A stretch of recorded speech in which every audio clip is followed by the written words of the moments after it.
विश्व और इस संवत का नाम सिद्धार्थ। सिद्धार्थ संवत में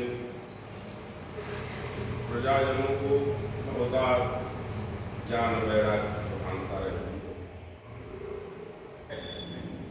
समयोचित वायुमंडल सुधरता जाएगा, वर्षा विशेष का सहयोग बनेगा। यह इस नाम का और इस वर्ष का नाम कार्तिक है। संवत का मेघ नाम संवत का फल है। रोहिणी का वास समुद्र के तट पर है और संवत का निवास इस वर्ष मणिपुर का बनी। तो इस प्रकार इस संवत का फल ग्रहण किया गया है, जिसके कारण जो इसका फल बताया गया है कि इस वर्ष आकाशीय राजा तथा मंत्री दोनों पद सूर्य को मिला है। राजा तथा मंत्री ब्रह्मांड का नायक सूर्य होने से संसार में एक देश तथा एक राजा का एकाधिकार है। संसार के सभी कार्य सुचारू रूप से चलेंगे। सभी देश किसी एक देश की सलाह मानकर युद्ध रोकने की दिशा में कदम बढ़ाएंगे। जगदात्मा सूर्य न्याय व्यवस्था को सुदृढ़ बनाएंगे। उद्दंड देशों को भी सभी देश मिलकर दंड देंगे। मिडिल ईस्ट के देशों में युद्ध की ज्वाला और बढ़ी। चल रहे युद्ध में ईरान, इराक, इसराइल के साथ अन्य देश भी शामिल होते जाएंगे। रूस तथा यूक्रेन में अंत की ओर बढ़ता जाएगा।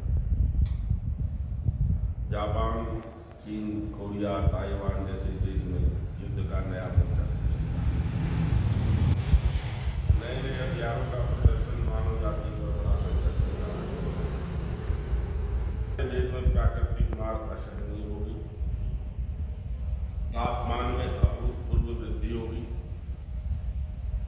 कुछ जगह स्वच्छ पानी की कमी होगी। समुद्र का बढ़ता जल स्तर चिंता का कारण बनेगा। खाने पीने की वस्तुओं का संकट गहरा सकता है। इस वर्ष वृश्चिक, बुध तथा धानेश चल रहे हैं। बृहस्पति शुक्र के प्रभाव से अपने देश में अनाज, चावल, गन्ना, हरी सब्जियां, संतरा जैसे रसीले फल तथा दलहन की खेती अच्छी रहने से कृषक वर्ग में खुशी रहेगी। बाजार भाव नियंत्रण में रहना सरकार की कामयाबी माना जाएगा।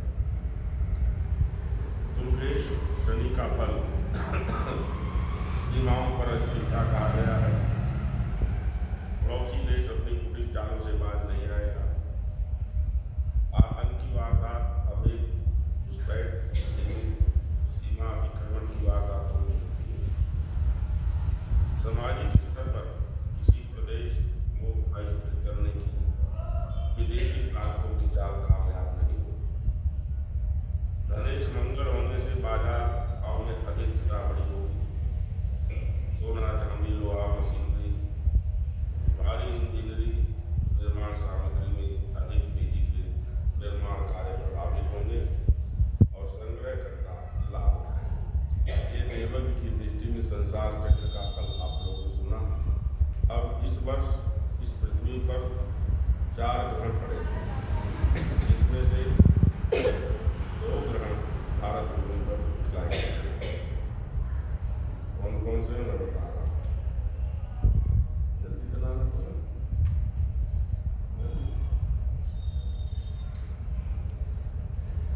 तो तारीख 7 सितंबर 2025 भाद्र शुक्ल पक्ष पूर्णिमा रविवार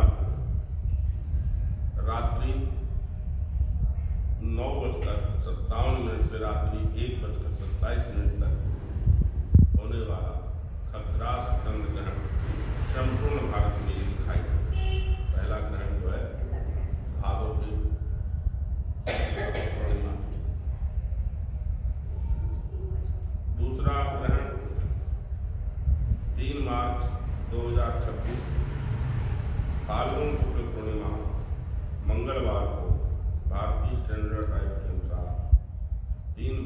20 से सायंकाल 6:47 तक खग्रास चंद्र ग्रहण। भारत के अधिकांश भागों में चंद्रमा ग्रस्ता हुआ ही उदय होगा। देश के जिस भाग में जिस समय चंद्रोदय होगा तभी वहाँ ग्रहण देखा जाए। तो ये 2 ग्रहण लगेंगे। ग्रहण तो 4 है, लेकिन 2 हमारे भारतवर्ष में चंद्र ग्रहण दिखाई देंगे। एक दिसंबर में, 7 सितंबर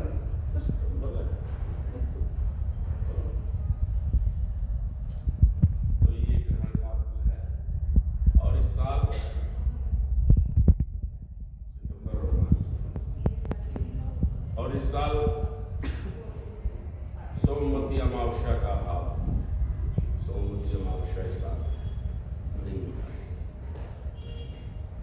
और अब संक्रांति का शुभ फल श्रवण करेंगे आप लोग।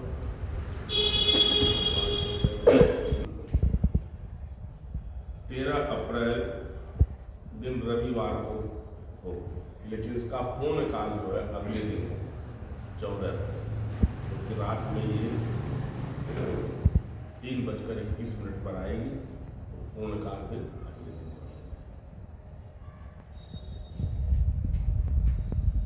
ज्येष्ठ की संक्रांति 14 मई दिन बुधवार।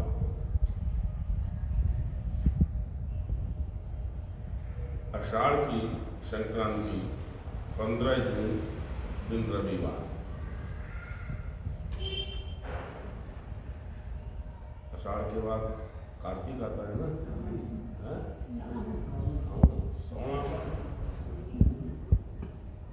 16 जुलाई दिन बुधवार। और भादों की संक्रांति 16 अगस्त दिन शनिवार। आश्विन की संक्रांति 14 सितंबर दिन रविवार। कार्तिक की संक्रांति 17 अक्टूबर दिन शुक्रवार।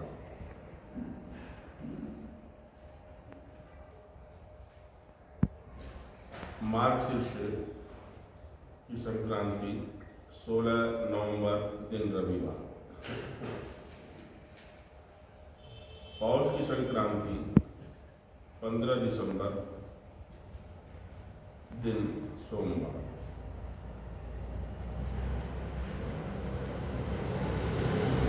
और माघ की संक्रांति 14 जनवरी दिन बुधवार। फागुन की संक्रांति 12 फरवरी दिन गुरुवार।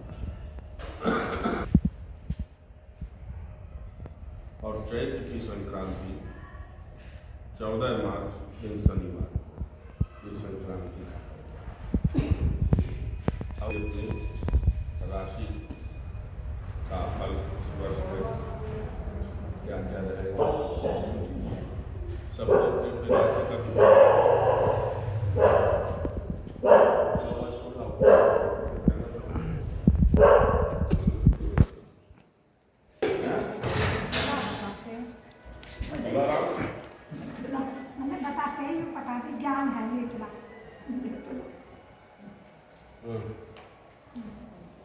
तो और कौन राशि है? मुझे क्या पता कौन सी राशि है। सबका भर लेंगे। सबको पता है, जिसको ना पता कुछ नहीं। हाँ बस ठीक ठीक वही राशि चलिए।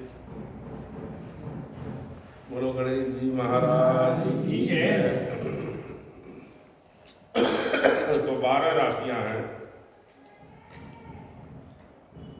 जिसमें पहली राशि मेष राशि है।